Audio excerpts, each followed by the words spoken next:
Hello, dear viewers. Welcome to Moksha Media. By the way, I am Moksha Hiremat. Kannada is a classical language since its emergence. It has many uniqueness in the field of language and literature.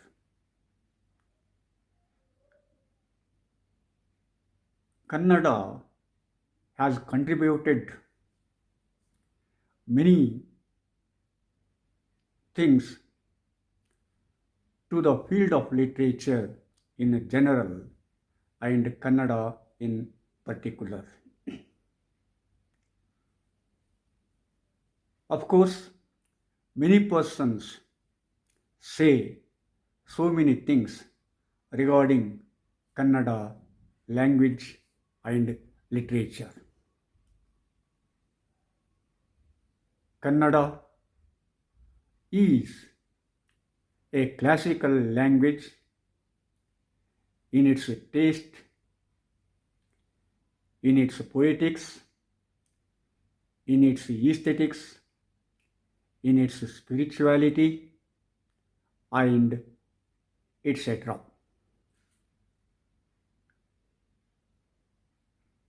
To prove all these things, we have literary pieces in Kannada language and literature.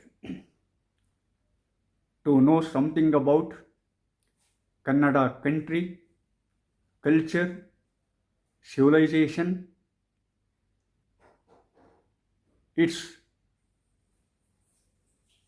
literary taste, aesthetics, and spirituality,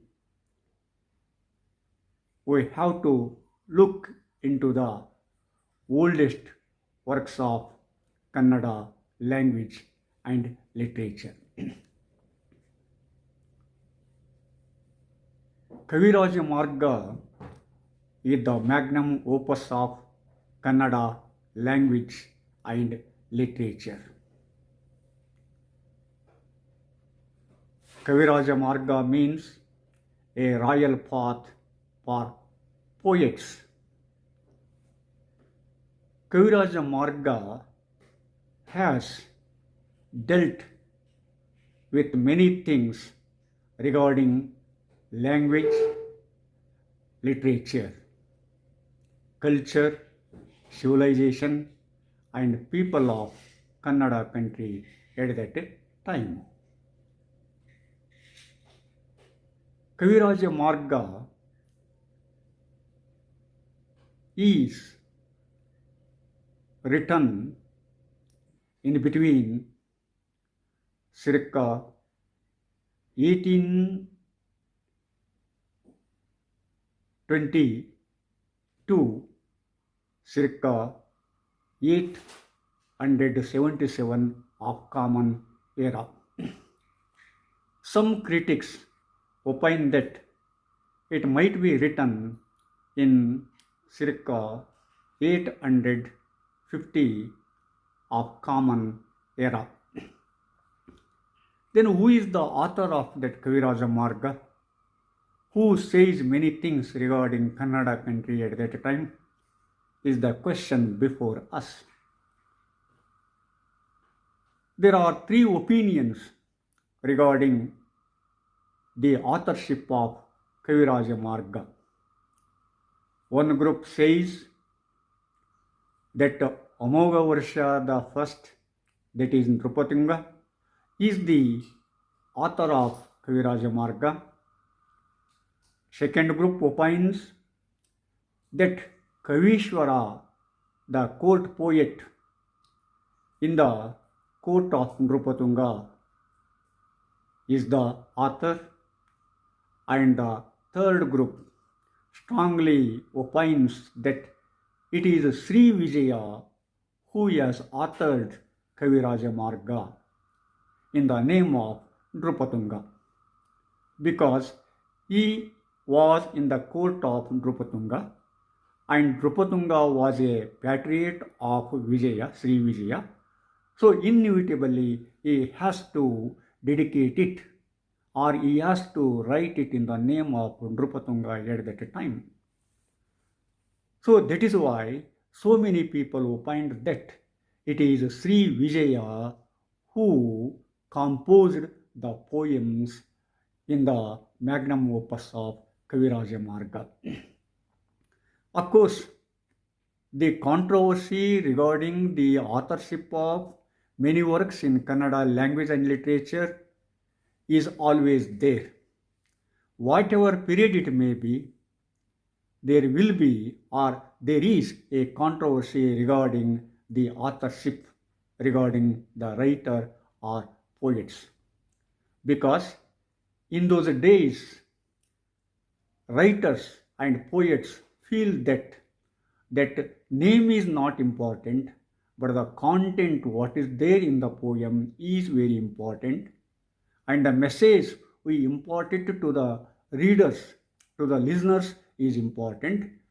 And in addition to that, they are under the patterns of some king, and that is why they don't want to say their name directly. That is why they hide their name in one way or another way. That is why that controversy can be seen. This controversy is there because of the noble ideas of those poets and those writers who do not give importance to their name except the work. And the same thing is happened in the case of Kaviraja Marga. Of course, Kaviraja Marga is in three sections. The first section deals with rhetoric, the second section deals with poetics, and the third section deals with semantics. In those days, these three sections are very important, and only matured writers can say something of those things of literary field, and Kaviraja Margakara did it. Of course, some people say Kaviraja Marga is the direct translation of Sanskrit work composed by Dandi. It is the translation of Kavya Darsha of Dandi in Sanskrit and Bhamaha of Alankara Darshana in Sanskrit language. But if we go through Kaviraja Marga, it is clear that it is not a harsh translation. It is not a translation in the strict sense, but it is based on the ideas of Dandi and Bhamaha, which were famous at that time. So that doesn't mean it is a translation. Kaviraja Margakara has his own uniqueness, has his own authority in in saying something about that are those ideas of his own. Of course, there are 536 pieces of poems in Kaviraja Marga, and 271 out of 536 are based on Sanskrit, and the remaining pieces of poems are based on Kannada mindset and Kannada understanding of aesthetics, poetics, and semantics. Of course, Dandi has not written all the alankaras. He has simply said something about some alankaras, but not all the alankaras. But Sri Vijaya, that is the writer of Kaviraja Marga, has added many things, many new things in his literary piece Kaviraja Marga. For instance, that semantics is not there, that phonology is not there in Dandi's Kavyadarsha and Bahama's Alankara Darshana, but we can find it in Kaviraja Marga. So it shows that Sri Vijaya based some of his ideas on Sanskrit works, but at the same time he has given his own touch to his own ideas in Kaviraja Marga. Of course, it is common.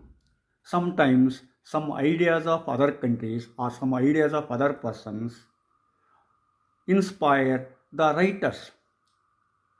We take some of the ideas, but that doesn't mean it is the direct translation or direct expression of those persons.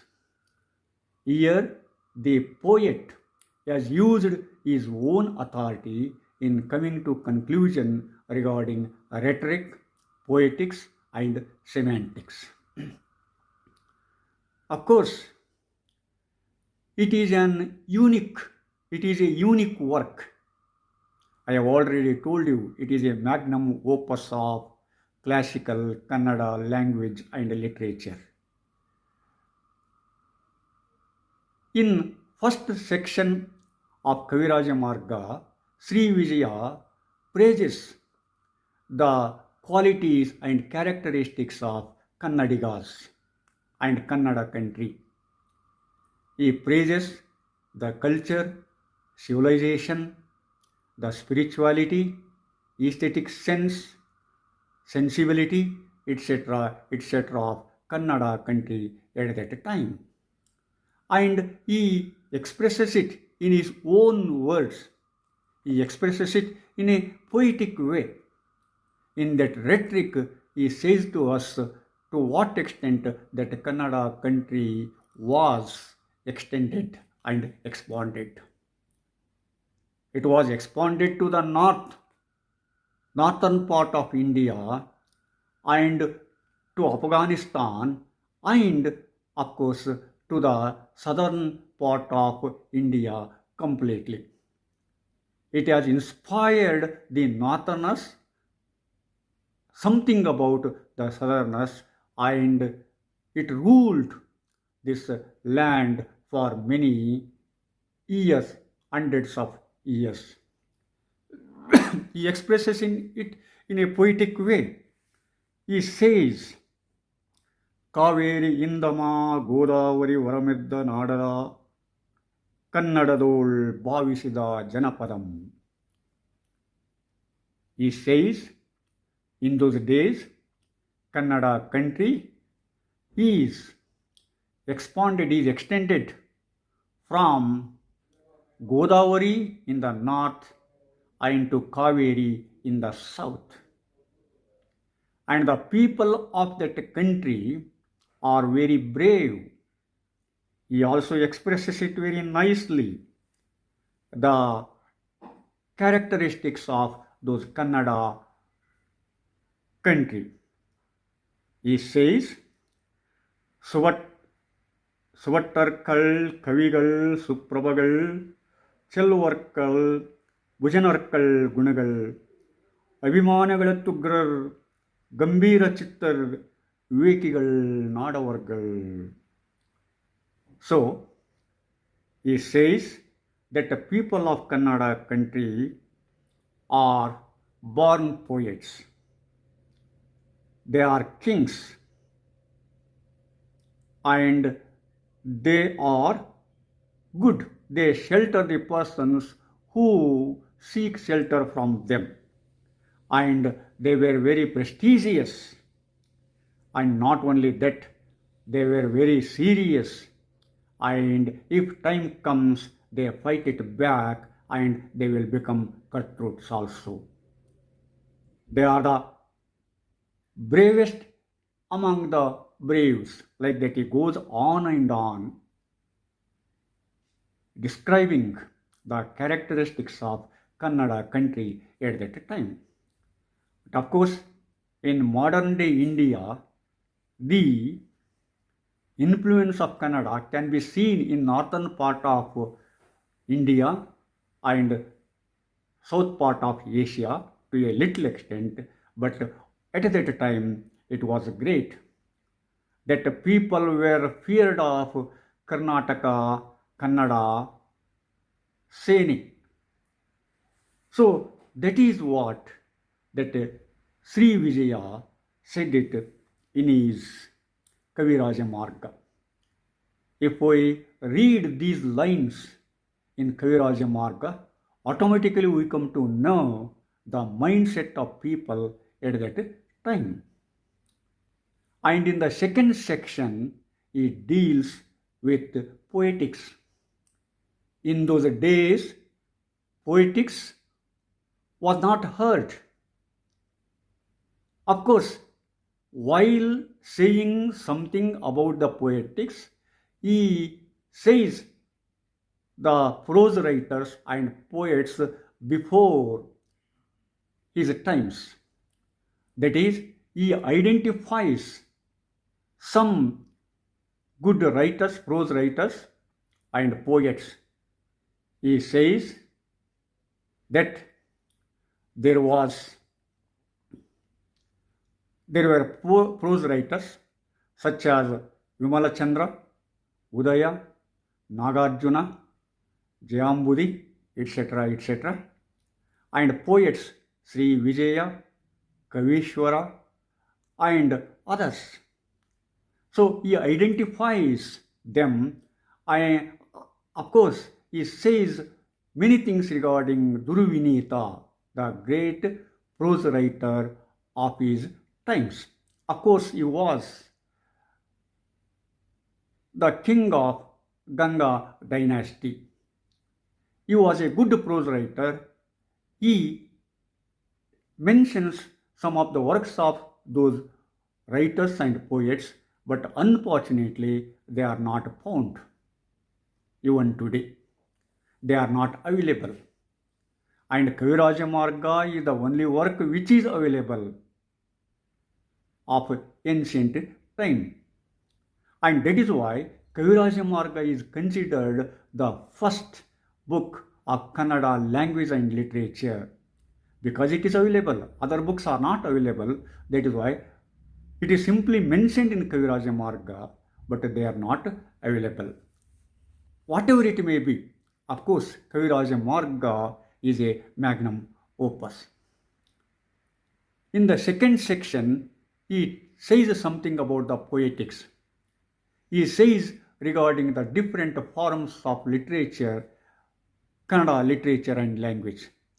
He says something about Bedande, Chettana, Vanikevadu, Bhajanagobba, and etc. Of course, Bedanda and Chettana are literary forms. Vanikevadu is a kind of folk song where the women folk sing a song while using mortar and pestle, while using vanike. And of course, we can also see the Bhajana Gabba and etc. In those days, these forms were very important, and Kaviraja Margakara, that is Sri Vijaya, understood them and mentioned them in his works. He says poetics is not that much of easy as we think, but of course poetics has its own uniqueness. It has its own aesthetic sense. Of course, if you express simply what you know, that doesn't become literature, that doesn't become a literary piece of work, but it has some aesthetic sense, it has some beauty, it has something to say to others in a finer, proper, noblest way. It should reach, it should grasp, it should grip the mind and heart of the people, and then only we say it would be a piece of literature. And on these things, in those days, Sri Vijaya dealt it very properly. And in the third section of Kaviraja Marga, Sri Vijaya contributed something to the Dhanyaloka or Dhanya Shastra, that is phonology. It is there in the section 3 of semantics. It says something about the importance of meanings of words and sounds. In those days, we talked of many things, but the sounds and meanings were not taken that much of, but whereas Sri Vijaya showed it to what extent the people of Kannada country gave importance to the sounds and the meanings of the words. He has added the new chapter phonology in his third section, which is not found in Dandi's Kavyadarsha. Of course, like this, we can see the uniqueness of Kaviraja Marga. And now that phonology is an important field in the study of language. We talk of phonemes, morphemes, etc., etc. But Sri Vijaya showed it already at the time of circa 850 of Common Era. It shows to what extent Kannada people had known something about the literary aestheticness. They are very sensible and sensitive. That is what he pointed out in his work. So, of course, like this, Sri Vijaya goes on and on saying something about the semantics.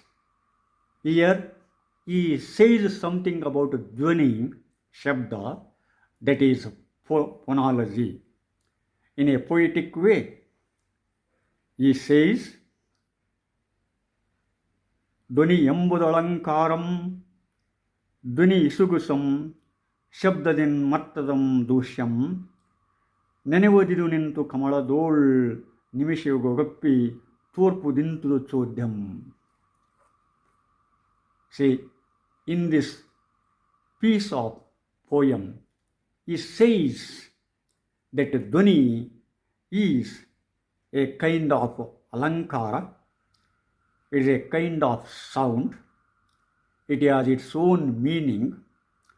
If we remember them, we come to know the meaning of that phenomena, etc., etc. He showed it at the time of 9th century, when other persons in India did not know anything about phonology. That is the greatness of Kaviraja Margakara. That is the greatness of Kaviraja Marga composed by Sri Vijaya.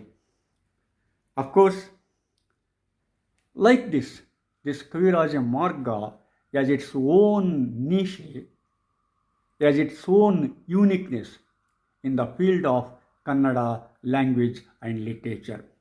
Not only that, it says authoritatively that Kannada is a classical language. And at the time, other languages in India or in the world have not yet reached that stage. And that is what we come to know from Kaviraja Marga. That is the royal path for poets. Of course, like this, that Sri Vijaya goes on and on, dwelling on so many things regarding literature and language of that period. Of course, he has traced 35 alankaras, 35 emotional states of Dandi, adding phonology to it, which Dandi had not done it. Here it shows to what extent that Sri Vijaya has used his authority in composing these poems. Like this, Kaviraja Marga shows its greatness, and that is why we consider Kaviraja Marga as the magnum opus of Kannada language and literature. Kaviraja Marga is composed in the 9th century, but after that, even today in modern days, so many poets, so many writers refer to that Kaviraja Marga. If you don't know something about Kaviraja Marga, that means you lose something in writing poems or prose pieces. To that extent, that Kaviraja Marga has gripped the minds of literary figures. So, the importance of Kaviraja Marga is even today understood. So, we have passed many stages. We talked of technical developments. We talked of other developments. But in all those developments, these developments are already featured in Kaviraja Marga. And the expression of taste, the emotional stages, that is, etc., can be seen. And Dandi only identified 8 rasas, that is the emotional or passion state, emotional state. But Sri Vijaya has added the emotional state of tranquility.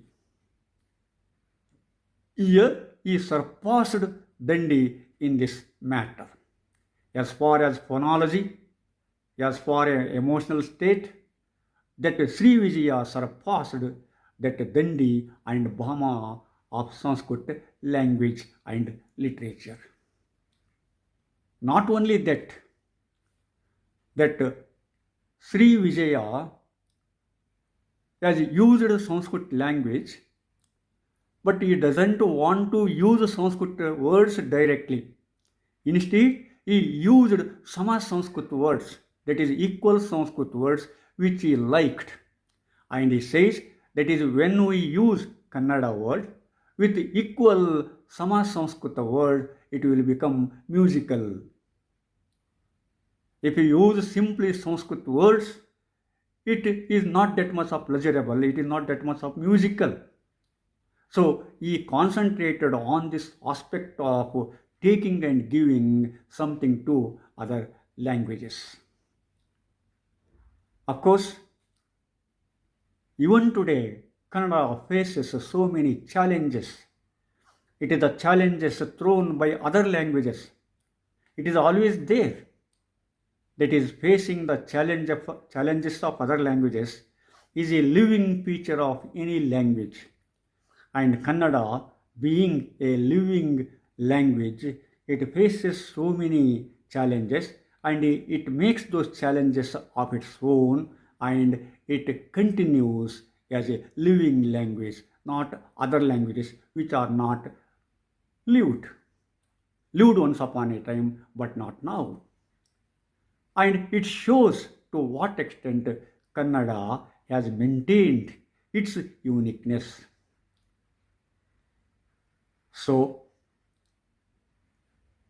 the work Kaviraja Marga has its own place in the history of Kannada literature and language, not only in the field of Kannada and in the field of poetics, in the field of aesthetics, in the field of rhetoric, in the field of semantics, in the field of phonology at the international level.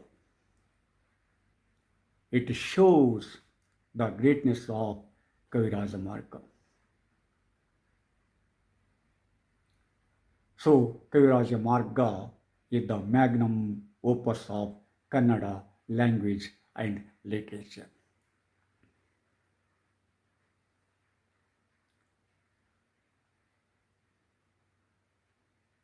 Dear viewers, see you in the next episode. If you like, subscribe and share it with others. and Namaskar.